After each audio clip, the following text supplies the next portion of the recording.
اعوذ باللہ من الشیطان الرجیم، بسم اللہ الرحمن الرحیم۔ لیسن ہمارا ابھی نمبر 14 ہے، سورہ البقرہ کی مختصر تفسیر کر رہے ہیں آیت نمبر 166 سے۔ اعوذ باللہ من الشیطان الرجیم، بسم اللہ الرحمن الرحیم۔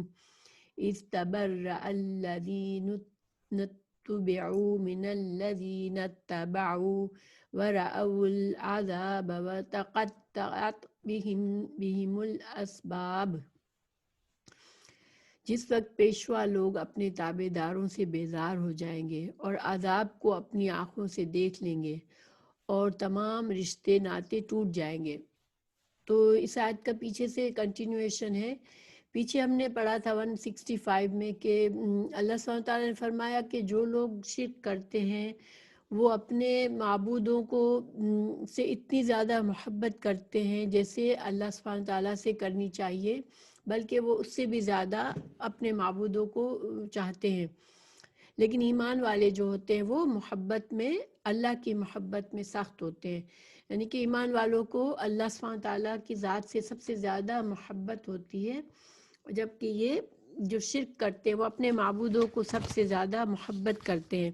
تو اللہ سبحانہ تعالیٰ ان کا حال بتا رہے ہیں کہ ایسے لوگوں کا جو اللہ کے علاوہ اپنے معبود بناتے ہیں اور پھر ان سے اتنی محبت کرتے ہیں جیسے اللہ سے کرنی چاہیے اور اس سے بھی زیادہ، تو ان کا یہ حال، ان کا کیا حال ہوگا جب قیامت کے دن ان کے جو معبود ہوں گے، جن کی انہوں نے پوجا کی ہوگی، وہ ان سے بیزاری کا اظہار کریں گے۔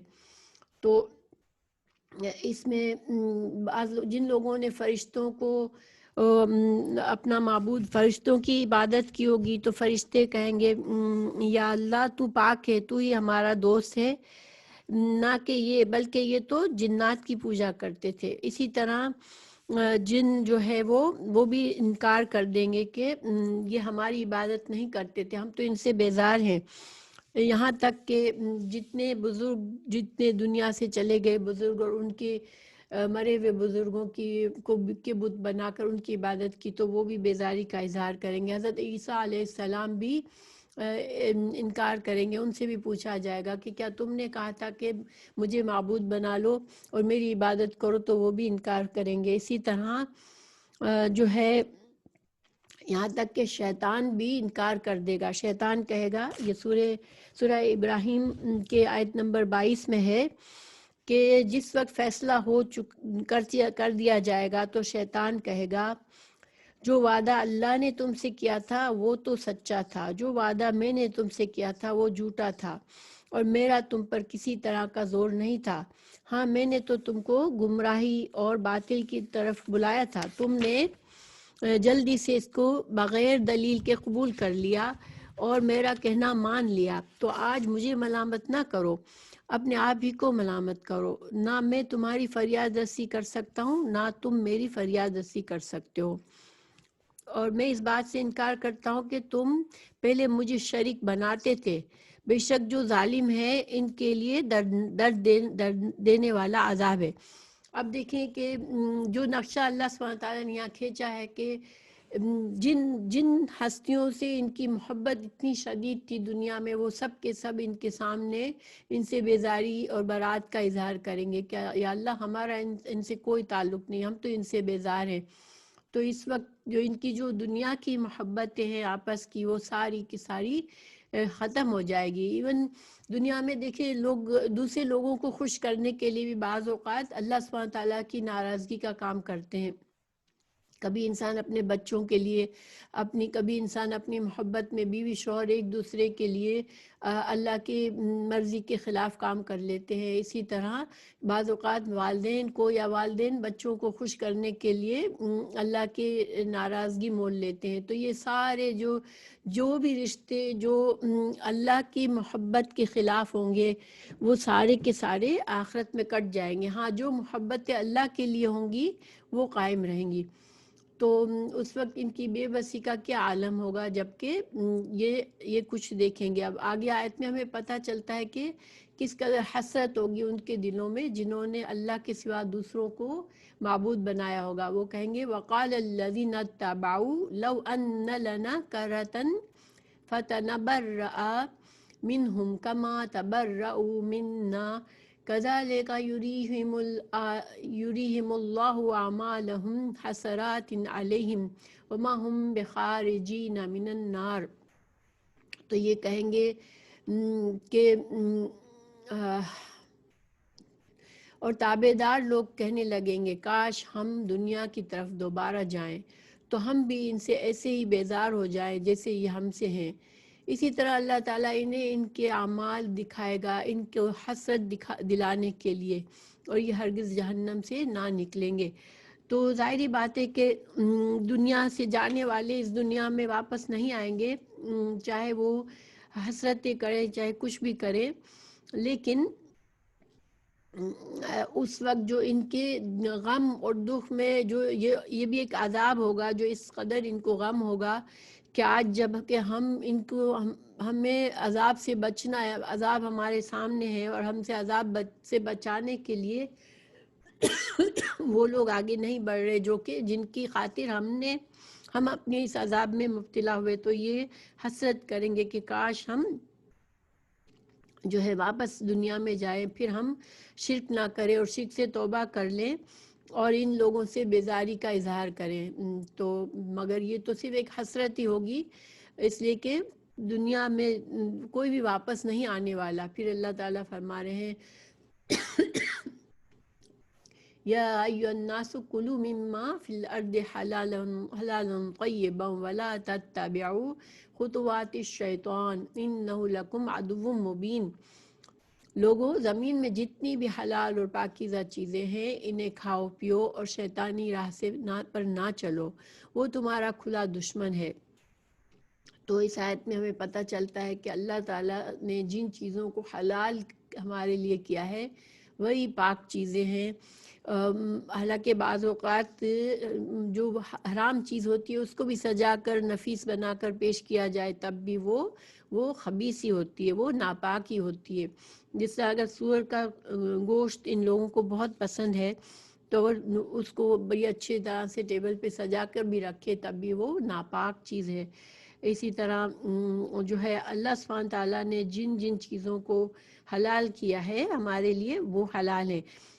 تو قرآن میں جن چیزوں کو حلال کیا ہے اللہ نے اس کی دلائل ہمیں نہیں مل سکتے، کیونکہ اللہ تعالیٰ نے فرمایا، قرآن ہی میں فرمایا کہ جو کچھ اللہ نے زمین پر بنایا ہے وہ تمہارے لیے بنایا ہے. تو حرام چیزوں کے لیے دلائل ڈھونڈنے ہوتے ہیں قرآن اور حدیث میں کہ کون سی چیز حرام ہے، کیونکہ چند چیزیں حرام ہے، باقی دنیا کی جو چیزیں اللہ نے بنائی ہے وہ سب انسانوں کے لیے اللہ نے حلال اور مباح بنائی ہے.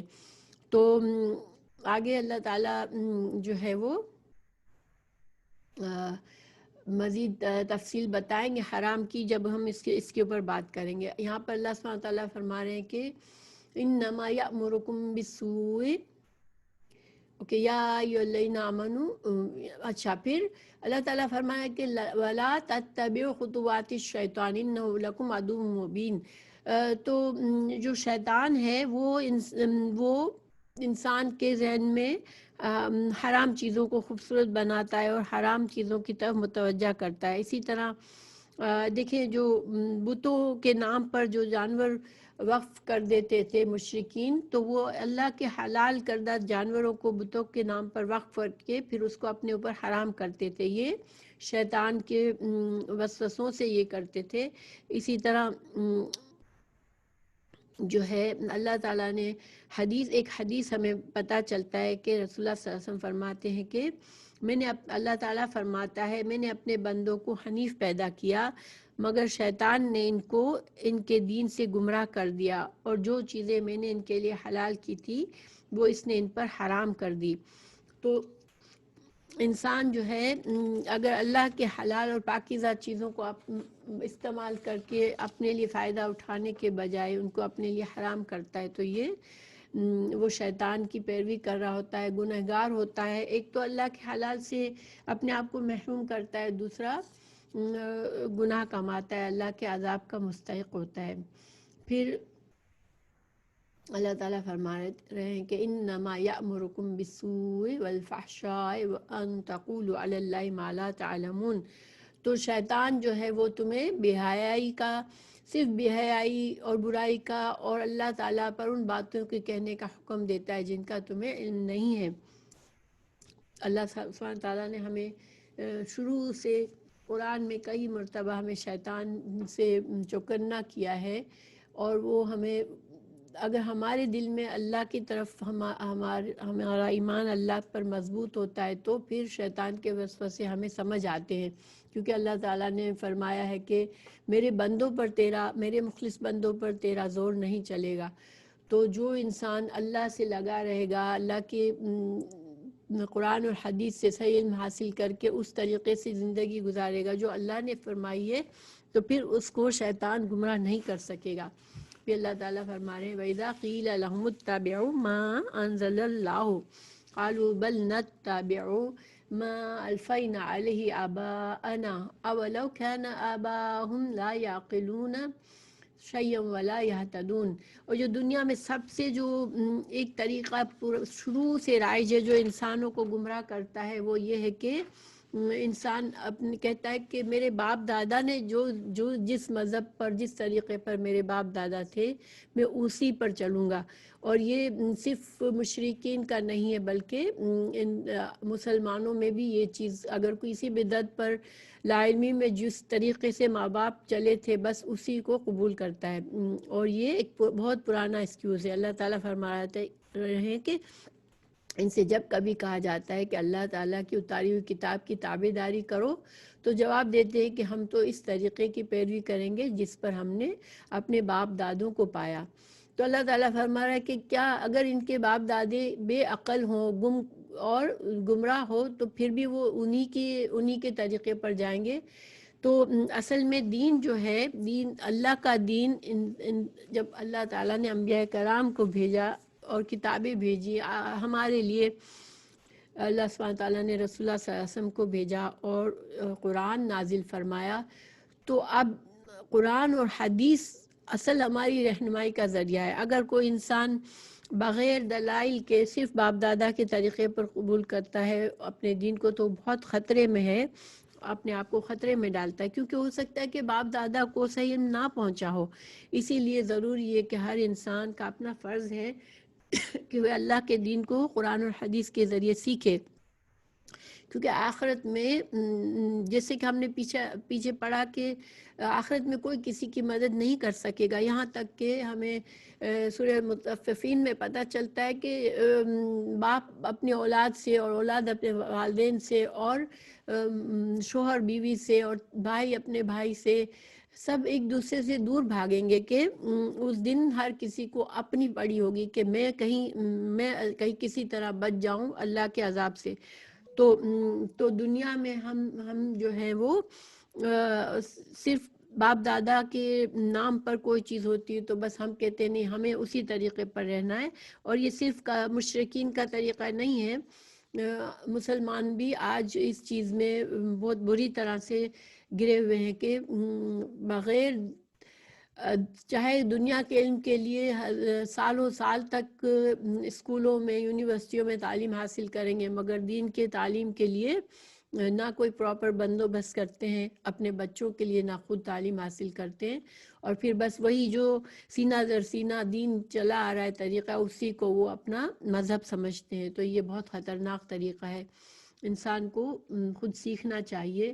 اللہ نے سب کو عقل بھی دی ہے اور آخرت میں سب کو اپنا جواب خود دینا ہے، کوئی کسی کی مدد نہیں کر سکے گا۔ پھر اللہ سبحانہ تعالیٰ فرما رہے ہیں وَمَثَلُ الَّذِينَ كَفَرُوا كَمَثَلِ الَّذِي يَنْعِقُ بِمَا لَا يَسْمَعُ إِلَّا دُعَاءً وَنِدَاءً صُمٌّ بُكْمٌ عُمْيٌ فَهُمْ لَا يَعْقِلُونَ، کہ کفار کی مثال ان جانوروں کی طرح ہے جو اپنے چرواہے کی طرف پکار اور آواز ہی کو سنتے ہیں اور کچھ نہیں سمجھتے، وہ بہرے، گونگے اور اندھے ہیں، انہیں عقل نہیں۔ یعنی جب جانور کو چرواہا پکارتا ہے تو اس کو آواز تو آتی ہے اور وہ چلا جاتا ہے اپنے چرواہے کی طرف، لیکن اسے یہ نہیں پتا ہوتا کہ چرواہا اسے ذبح کرنے کے لیے بلا رہا ہے یا اسے کھلانے پلانے کے لیے بلا رہا ہے، کیونکہ وہ اس کو یہ عقل نہیں ہوتی، نہ وہ الفاظ کو سمجھتا ہے۔ مگر انسان کو اللہ نے ایسے نہیں پیدا کیا، اللہ نے انسان کو بصیرت دی ہے، سوچنے کی سمجھ دی ہے، تو اگر پھر بھی انسان اس کو نہیں سمجھتا اور اندھی تقلید کرتا ہے کسی کی بھی، تو پھر اس کی مثال ایسی جانوروں کی طرح ہے کہ یہ بہرے گونگے اور اندھے ہو کر صرف بلانے والے کی آواز کے پیچھے جاتے ہیں۔ تو یہاں بھی اسی بات پہ ہمیں پتہ چلتا ہے کہ دین میں کسی، چاہے پیر امام ہو، چاہے کوئی دینی پیشوا ہو، مگر بغیر دلائل کے آنکھیں بند کر کے کسی کی ہر بات کو قبول کرنا اور حلال حرام کا فیصلہ اسی کے فتووں سے کرنا، اور جب کہ کوئی دلائل نہ ہو، تو ہمیں یہ خطرناک معاملہ ہے۔ اسی وجہ سے انسان کو اتنا علم حاصل کرنا چاہیے کہ وہ کم از کم اپنی زندگی صحیح طریقے سے گزار سکے۔ پھر اللہ سبحانہ وتعالیٰ فرما رہے ہیں کہ یا ایھا الذین آمنوا کلوا من طیبات ما رزقناکم واشکروا للہ ان کنتم ایاہ تعبدون۔ اے مسلمانوں، اے ایمان والو، جو پاکیزہ چیزیں ہم نے تمہیں دے رکھی ہے، انہیں کھاؤ پیو اور اللہ تعالیٰ کا شکر کرو اگر تم خالص اسی کی عبادت کرتے ہو۔ تو اللہ تعالیٰ یہاں پر ہمیں یہ بتا رہے ہیں کہ جب اللہ کی پہلی بات تو یہ کہ پاکیزہ چیز وہی ہوتی ہے جو حلال ہوتی ہے، تو جب اللہ تعالیٰ ہمیں حلال رزق دے تو ہم اس کو کھائیں، استعمال کریں اور اس کا شکر کریں۔ ہر نعمت کا شکر لازم ہے۔ نعمتوں کا شکر کرنے سے نعمتیں بڑھتی ہیں، اور نعمتوں کی ناشکری کرنا جو ہے اس سے نعمتیں ضائع ہو جاتی ہیں۔ اور اللہ سبحانہ تعالیٰ نے ہمیں اس دنیا میں جو بھی نعمت دی ہے اس کا شکر کرنا لازمی ہے۔ تو اگر اللہ کی ہم عبادت کرتے ہیں تو پھر ہم صرف اللہ کا شکر کریں اور ہم اللہ کی صرف حلال کردہ چیزوں کا استعمال کریں۔ پھر اللہ تعالیٰ فرما رہے ہیں انما حرم علیکم المیتۃ والدم ولحم الخنزیر وما اہل بہ لغیر اللہ فمن اضطر غیر باغ ولا عاد فلا اثم علیہ ان اللہ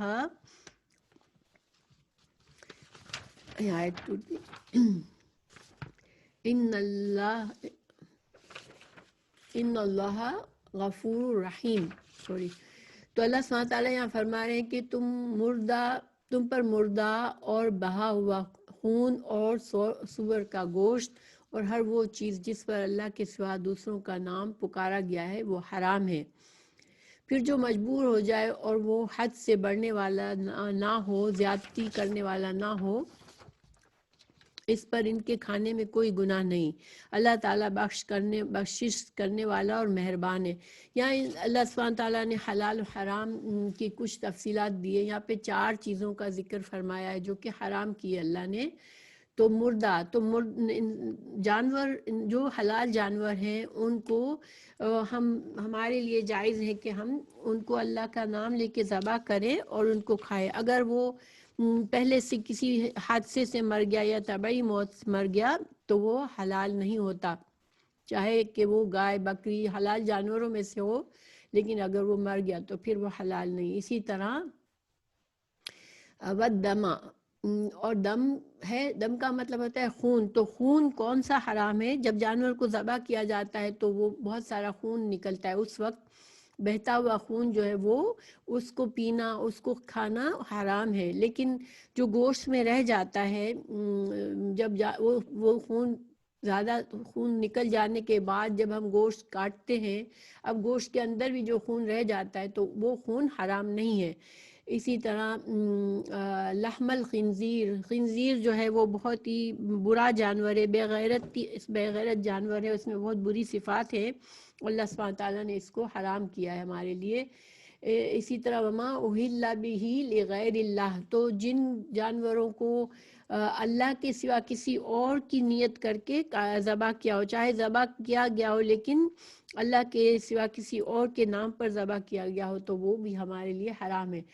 تو یہ 4 چیزوں کے علاوہ حلال حرام کی تفسیر ہے اور بھی جو حدیث سے ہمیں پتہ چلتی ہے، لیکن اللہ تعالیٰ یہاں پر ہمیں فرما رہے ہیں کہ جو بھی حلال حرام اللہ نے بتا دیا، لیکن اب انسان کبھی ایسی سچویشن میں آ جاتا ہے کہ اس کو جان کا خطرہ ہے اور کوئی حلال چیز اس کے لیے موجود نہیں ہے، اور وہ مجبور ہے اپنی جان بچانے کے لیے، اگر وہ تھوڑا سا حرام اس حد تک کھا لے کہ وہ جو ہے اپنی جان کو بچا لے، تو پھر اس پر گناہ نہیں ہے. لیکن شرط کیا ہے کہ نہ تو وہ حد سے زیادہ جیسے وہ اس کو انجوائے کر کے اس کو خوشی سے کھائے، یا اس کے دل میں خواہش ہو، اس کے دل میں یہ خواہش ہو کہ وہ اس کو حرام پسند ہو، تو پھر وہ گنہگار ہے. لیکن اگر وہ صرف اپنی جان کو بچانے کی حد تک حرام کھا لیتا ہے تو اللہ سبحانہ تعالیٰ غفور رحیم ہے، اللہ بخشنے والا ہے، تو اللہ تعالیٰ اس کو معاف کر دے گا. اب یہاں پر تھوڑا سا حلال حرام کی تفسیر جو ہمیں احادیث سے بھی ملتی ہے، تو وہ یہ ہے کہ پہلی بات تو یہ کہ حدیث میں ہمیں دو اصول بتائے گئے ہیں حلال اور حرام جانوروں کے لیے. ایک یہ کہ جتنے بھی درندے ہیں جو کہ ذو ناب ہیں، ذو ناب کیا مطلب کہ جن کے دانتوں میں جو نوکیلے دانت جو ہوتے ہیں، فرنٹ 2 نوکیلے دانت ہوتے ہیں دونوں سائڈوں پر، جن کو کچلیاں کہتے ہیں، اس سے وہ شکار کرنے والا جانور اگر ہے، جیسے کہ آپ نے دیکھا ہوگا کہ بلی جو ہے اس کے نوکیلے دانت ہوتے ہیں، شیر ہے یا کوئی بھی جانور ہے، درندہ ہے، تو ایسے جانور جو ہیں وہ سارے جو کہ اپنے ان دانتوں سے شکار کرتے ہیں وہ حرام ہے. اسی طرح پرندوں میں ذو مخلب جو پنجے سے شکار کرنے والے جانور ہیں، جیسے چیل ہے، کوا ہے، تو یہ حرام ہے. لیکن جو مرغی وغیرہ، بطخ وغیرہ یہ پنجوں سے شکار نہیں کرتے تو وہ حلال ہے. اسی طرح پھر جن جانوروں کی حرمت حدیث سے ثابت ہے، جیسے کہ گدھا جو ہے وہ حرام ہے. اسی طرح کتے کا گوشت حرام ہے. پھر حدیث میں ہمیں جو ہے 2 مردار کو حلال بتایا گیا ہے. تو 2 مردار کون سے ہیں؟ تو وہ ایک تو ٹڈی ہے اور ایک مچھلی ہے. سمندر کے جو جانور ہوتے ہیں تو وہ حلال ہوتے ہیں، چاہے وہ ہمارے ہاتھ میں جب پہنچے تو مردہ بھی ہو تب بھی حلال ہے. تو اسی طرح 2 طرح کے خون، آپ نے دیکھا ہوا کلیجی اور تلی کو جب ہم لیتے ہیں تو اس میں بہت سارا خون نکل رہا ہوتا ہے اور وہ جیسے بہہ رہا ہوتا ہے کائنڈ آف، لیکن وہ والا خون جو ہے وہ تلی اور کلیجی جو ہے وہ حلال ہے. تو 2 مردار حلال بتایا حدیث سے، اور 2 بہتے خون کو حلال بتایا. تو اس سے ہمیں پتہ یہ بھی چلتا ہے کہ قرآن اور حدیث کے بغیر انسان دین کا صحیح نہیں سیکھ سکتا. اور جس طرح قرآن ہمیں حلال اور حرام کی تفصیل بتاتا ہے، جو چیز ہمیں قرآن میں حلال اور حرام بتائی گئی، اسی طرح ہمیں حدیث پر بھی ایمان لانا ہے اور اس پر عمل کرنا ہے. اور جو بھی جیسے کہ جانور جیسے طبعی موت مرنے والے سب جانور جو ہے وہ حرام ہے. جیسے جھٹکے سے، جو ویسٹرن ملکوں میں جھٹکے سے جن کو ذبح کیا جاتا ہے تو وہ حرام ہے.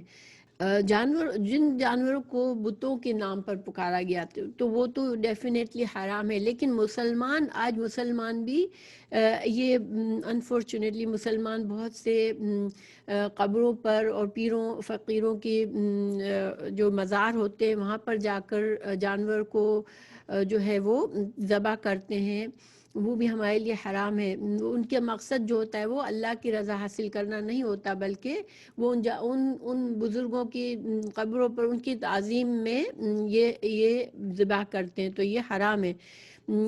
تو صرف مسلمان جو ہے وہ صرف اللہ سے اپنی مدد مانگ سکتا ہے، بغیر سہاروں کے، بغیر اسباب کے، صرف اللہ ہی مدد کر سکتا ہے. لیکن جو قبروں میں لوگ ہیں تو وہ تو بے بس ہے، وہ کوئی بھی ہیلپ نہیں کر سکتے. تو ان سے خوف رکھنا، ان سے امید رکھنا یہ شرک ہے.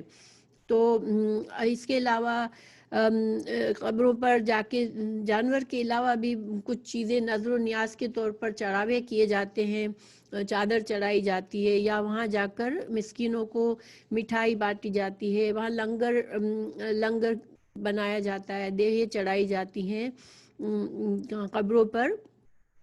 اور وہاں پر جو ایک صندوقچی سی ہوتی ہے جس پر نظر و نیاز کے پیسے ڈالے جاتے ہیں، عرس نکالے جاتے ہیں، وہاں پر غریبوں کو دودھ پلایا جاتا ہے، وہاں پر جو لوگ ہوتے ہیں ان کو دودھ پہنچایا جاتا ہے، یہ سب حرام اور ناجائز طریقے ہیں۔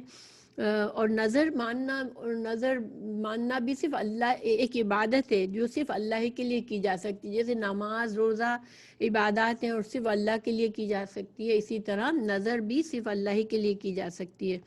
تو یہ تھوڑی سی حلال حرام کی تفصیل ہے۔ اللہ سبحانہ تعالیٰ آج مسلمانوں کی اصلاح فرمائے کہ بہت سے مسلمان اس شرک میں پڑے ہوئے ہیں اور وہ شرک سمجھتے بھی نہیں ہیں۔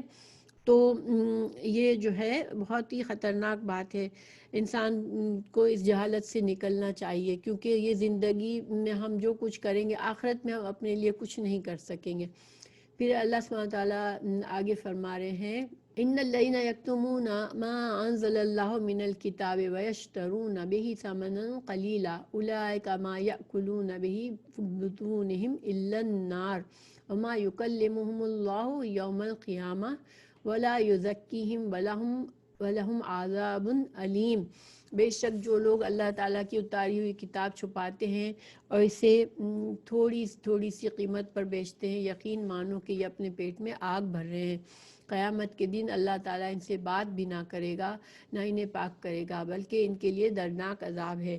تو یہاں پر بیسیکلی تو یہ آیت جو ہے وہ یہودیوں کے لیے آئی کہ یہودیوں نے آپ صلی اللہ علیہ وسلم جب مدینہ تشریف لے گئے تو ان کو چاہیے تھا کہ وہ آپ کو پہچان گئے تھے، ان کی کتابوں میں ان کو حکم دیا گیا تھا کہ رسول اللہ صلی اللہ علیہ وسلم کی یہ نشانیاں ہیں، اور جب وہ آئے تو تم کو ان کی مدد کرنی ہے اور ان پر ایمان لانا ہے، ان کی لائے ہوئے دین پر ایمان لانا ہے۔ مگر انہوں نے صرف اس ڈر سے کہ ہماری جو مذہبی بڑائی ہے وہ ختم ہو جائے گی، کیونکہ ان کو بڑا عزت سے دیکھا جاتا تھا، مشرکین ان کو اہل کتاب سمجھتے تھے تو ان کی عزت کرتے تھے، اور ان کو یہ ڈر تھا کہ ہماری یہ بڑائی جو ہے وہ ختم ہو جائے گی، اور ان کو دنیاوی فائدوں کے لیے انہوں نے جانتے بوجھتے ہوئے اپنی کتاب، اپنی تورات کے بھی خلاف کیا اور رسول اللہ صلی اللہ علیہ وسلم پر ایمان نہ لائے، اور حق کو دوسرے لوگوں سے بھی چھپایا کہ جو لوگ جو ان کے پیروکار تھے، جو یہودی بغیر کتاب کا علم نہیں رکھتے تھے، جو عام لوگ تھے، ان سے انہوں نے اس باتوں کو چھپایا، تو اللہ سبحانہ تعالیٰ ان سے بہت ناراض ہے۔ اور ایسے لوگ جو دنیا کے تھوڑے سے فائدے کھاتے ہیں، اس سے جو مال کماتے ہیں، وہ ایک آگ کی طرح ان کے لیے قیامت کے دن ان کے پیٹوں میں ایک آگ کی طرح سے بھڑک رہا ہوگا۔ اللہ سبحانہ تعالیٰ بچائے۔ اور پھر نہ اللہ تعالیٰ ان کی طرف رحمت کی نظر کرے گا، اور نہ اللہ تعالیٰ ان کو ان کے گناہوں سے پاک کرے گا، کیونکہ ہر انسان کے گناہ ہوتے ہیں، اور اللہ سبحانہ تعالیٰ جب تک ان گناہوں سے ہمیں پاک نہیں فرما دیں گے، آخرت میں ہم پر رحم کر کے ہمارے گناہ معاف نہیں کریں گے، کوئی انسان جنت میں نہیں جا سکے گا۔ تو ان کو اللہ تعالیٰ پاک بھی نہ کرے گا اور ان کو دردناک عذاب دے گا۔ پھر اولئک الذین اشتروا الضلالۃ بالہدی والعذاب بالمغفرہ فما اصبرہم علی النار، کہ یہ وہ لوگ ہیں جنہوں نے گمراہی کو ہدایت کے بدلے اور عذاب کو مغفرت کے بدلے خرید لیا۔ یہ لوگ آگ کا عذاب کتنا برداشت کرنے والے ہیں۔ وہ کہ دنیا میں ظاہری بات ہے کہ ان کو موقع تھا رسول اللہ صلی اللہ علیہ وسلم پر ایمان لاتے اور ہدایت قبول کرتے، مگر انہوں نے ہدایت کے بدلے انہوں نے گمراہ رہنے کو پسند کیا، اور انہوں نے اللہ کی طرف سے مغفرت کے بدلے انہوں نے عذاب کو پسند کیا، اور یہ کتنا بڑا انہوں نے صبر کر لیا اپنے لیے، یعنی اپنے آپ کو جہنم کا حقدار بنا کر انہوں نے اپنے پر ظلم کیا۔ تو یہ صرف دیکھیں یہ تو یہودیوں کی بات ہے، لیکن مسلمانوں کو بھی ان سے سبق سیکھنا ہے کہ اپنے تھوڑے سے فائدے کے لیے بہت سے لوگ فتوے دیتے ہیں جو کہ دین کی بات نہیں ہوتی، ہماری شریعت کے مطابق نہیں ہوتا۔ ایک مثال آپ کو دے سکتی ہوں کہ حلالہ بہت سے جو مولوی یا جو بھی ہوتے ہیں اپنے آپ کو دیندار بتاتے ہیں، اور وہ فتوے دیتے ہیں، لوگوں سے پیسے لیتے ہیں، اور جو حلالہ کروانا یہ شریعت کی چیز نہیں ہے، یہ حرام ہے، مگر باقاعدہ وہ ایسے فتوے دیتے ہیں. اس طرح کی کئی مثالیں ہیں. تو اللہ تعالیٰ ان لوگوں کو ڈرنا چاہیے اللہ سے کہ یہ دنیا کا تھوڑا سا فائدہ ہے، یہ دنیا مختصر ہے، اس میں چاہے ڈھیروں مال بھی مل جائے کسی بات پر، لیکن یہ آخرت کے مقابلے میں بہت تھوڑا ہے اور بہت قلیل ہے، اور آخرت کا عذاب بہت شدید ہے. تو اللہ تعالیٰ ہم مسلمانوں کی اصلاح فرما دے اور ہمیں ایسی چیزوں سے بچائے. پھر اور فتویٰ لینے والوں کو بھی سمجھنا چاہیے کہ اپنی پسند کا فتویٰ کہیں بھی جہاں سے ملے گا وہاں سے لے لیں گے تو یہ دین پر چلنا نہیں ہے. انسان کو دلائل کے ساتھ لینا چاہیے اور صحیح جگہوں سے لینا چاہیے. تو پھر ذالک بأن اللہ نزل الکتاب بالحق وان الذین اختلفوا فی الکتاب لفی شقاق بعید. تو اللہ سبحانہ تعالیٰ نے قرآن حق کے ساتھ اتارا، لیکن اب یہاں پھر یہودیوں کی طرف اشارہ ہے کہ انہوں نے اختلاف کیا اپنے قرآن سے، حدیث اور رسول اللہ صلی اللہ علیہ وسلم سے اختلاف کیا. تو یہ پھر صرف ان کے اندر اناد اور دشمنی کی وجہ ہے، باقی یہ نہیں کہ ان کو سمجھ میں نہیں آ رہا. وہ صرف اپنی اختلاف جو ہے ان کا دشمنی کی سبب ہے. پھر تو انشاءاللہ یہاں پر ہم اس لیسن کو پورا کریں گے.